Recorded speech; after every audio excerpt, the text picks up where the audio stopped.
Au cœur de la société. Au cœur de la société est une émission préparée en synergie par les radios Inzamba, Agateka Kawe, Radio RPA, Idjouya Nyagihugu, ainsi que la radio-télévision Renaissance. Le VIH-Sida reste une triste réalité au Burundi et les chiffres demeurent élevés. Cette situation survient alors que certains programmes ont été interrompus, notamment ceux qui prenaient en charge les patients grâce aux organisations mises en place pour les soutenir. Les États-Unis ont retiré leur appui alors qu'ils étaient les principaux bailleurs de fonds dans ce secteur. Dès lors, après la suspension de ces aides, comment les malades et les Burundais en général devraient-ils réagir? Quel rôle le gouvernement doit-il jouer dans de telles circonstances?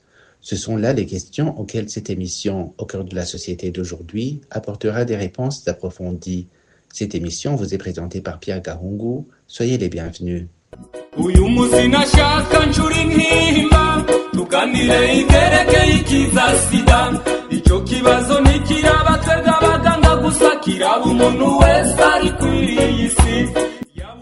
Le VIH-Sida est une réalité au Burundi, mais des progrès significatifs ont été réalisés grâce à l'action du gouvernement et des associations qui luttent jour et nuit contre ce fléau.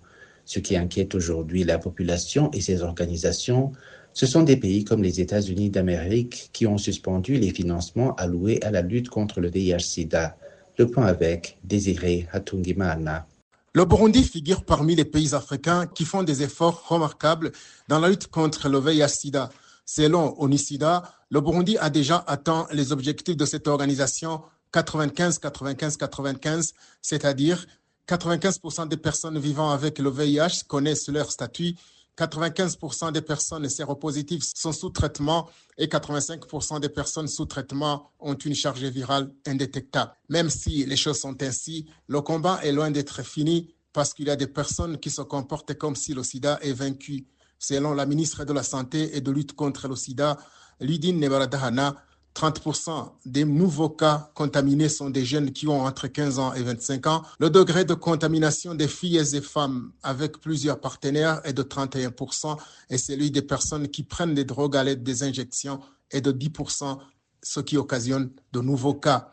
La lutte contre le sida demande beaucoup de moyens financiers et l'argent utilisé par le Burundi dans la lutte contre le sida provient des financements étrangers à 90%. Après que les États-Unis d'Amérique aient suspendu leur financement qui allait dans ce domaine, la situation risque de devenir ingérable. Le Burundi se trouve dans une situation qui met en péril la prise en charge de milliers de personnes qui dépendent de ces programmes pour les soins, le dépistage et la fourniture des médicaments antirétroviraux, ce qui est confirmé par cette personne sous traitement. Les problèmes sont nombreux. Ils ont tout réduit. Maintenant, on se débrouille pour se soigner et les médicaments ne sont plus disponibles qu'avant. On dit que c'est parce que Trump a suspendu les financements. Ce manque de financement externe a un impact négatif sur les organisations de lutte contre le sida qui jouaient un rôle capital dans l'accompagnement de l'État dans cette lutte contre ce fléau. Suite à la suspension de l'aide destinée au secteur de la lutte contre le VIH-Sida au Burundi, les responsables des associations de personnes vivant avec le VIH appellent l'ensemble des Burundais, ainsi que les organisations œuvrant dans ce domaine, à se mobiliser et à agir pour soutenir les personnes vivant avec le VIH et prévenir de nouvelles infections. Jeanne Gapia, présidente de l'association ANSS, reconnaît que le vide laissé depuis le retrait du soutien américain est important, mais souligne que ce n'est pas le moment de baisser les bras. Les ressources disponibles doivent être utilisées efficacement. On n'a pas le droit de baisser les bras, c'est le moment d'agir. C'est le moment aussi que les Burundais et les Burundaises, au moment où il n'y a plus de financement extérieur, agissent. Agir, ce n'est pas l'argent seulement, c'est donner son temps, c'est nous demander ce qu'on peut donner, c'est aussi parler, c'est aussi prévenir, c'est aussi justement dans son entourage. On disait les hépatites B, il y a des traitements, c'est un traitement qui coûte 60 000, certes c'est énorme, mais s'il y a une solidarité entre nous, entre sœurs et frères, entre cousins et cousines, 60 000 pour sauver la sœur, pour sauver le cousin, pour sauver un ami, à la fin nous sommes frères et sœurs, tous en Dieu. 60 000, si on a la volonté, on peut sauver. Jeanne Gapia rappelle toutefois que, même si les organisations apportent leur contribution, la plus grande responsabilité revient à l'État. Elle demande au gouvernement de prendre les choses en main, car la santé de la population incombe avant tout aux dirigeants du pays. Écoutons-la encore. J'espère que, justement, le gouvernement va reprendre et prendre le relais. Nous tous, nous sommes en train de faire la mobilisation, mais encore une fois, moi je fais la mobilisation. C'est vrai, il y a les membres de la NSS dont j'ai vraiment la responsabilité de chercher ce que je peux, mais je pense que je passe en deuxième lieu parce que ça reste des Burundais, des Burundaises, et il y a les premiers responsables.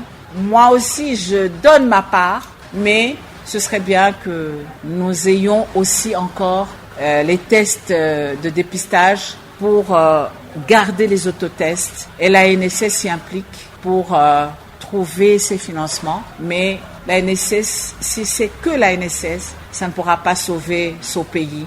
Il faut que ça soit à un niveau national. Et c'est là où les décideurs ont une responsabilité et que nous interpellons toujours en les garantissant que nous serons toujours là et qu'on ne va pas les laisser seuls. On va faire ce qui est de notre possibilité, de notre capacité. Mais la responsabilité première leur incombe. C'est vrai, c'est le Fonds mondial qui appuie le gouvernement, qui nous appuie. Mais aujourd'hui, il est temps de commencer à penser des financements domestiques, à commencer par nos dirigeants, le gouvernement. Ils doivent soutenir, ils doivent penser à autonomiser, à faire en sorte que lorsque des financements comme nous l'avons vu au mois de janvier, brusquement, des financements de 70%, ça part, les financements américains, qu'on ne soit pas comme ça en se disant on fait quoi. Non, nous devons prévenir. Nous devons avoir toujours un programme et ça, les premiers à le faire, c'est nos dirigeants parce que c'est leur responsabilité. Jeanne Gapia, présidente de la NSS et invitée de cette émission, précise qu'il est nécessaire de changer d'approche afin de combler le vide créé par la suspension des aides.